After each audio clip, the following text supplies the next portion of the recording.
So when we met, as a group of writers to work on a song, sort of the topic we were given was the session in the Alpha course of who Jesus is.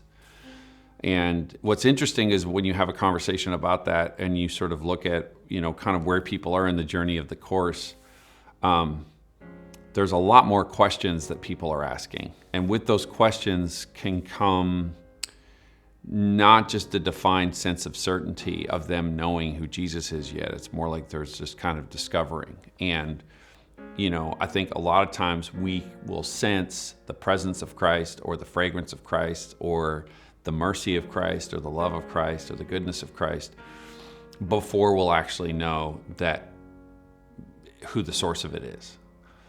And so when we were writing the song, I think it was Jason Ingram who sang this line, if this is what mercy looks like. And I think the if's really important, because I think that someone on a journey of faith will get to a moment where they will sort of say, oh, yeah, if this is what mercy looks like, and if this is where freedom lives, then I want more of who Jesus is. It's very hard to write a song that declares who God is, but also leaves room for, or tries to create space for people who aren't fully convinced yet, or still have areas of their life that they're still kind of wrestling with God.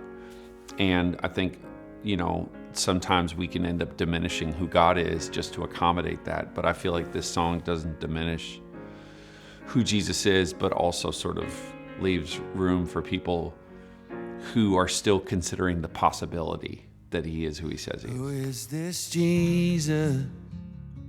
Who is this man? Who's seen me at my worst and loves me as I am? Who is this Jesus who calls my name to come and follow him and leave behind my shame?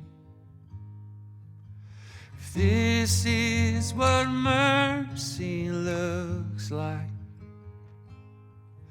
and if this is where freedom lives,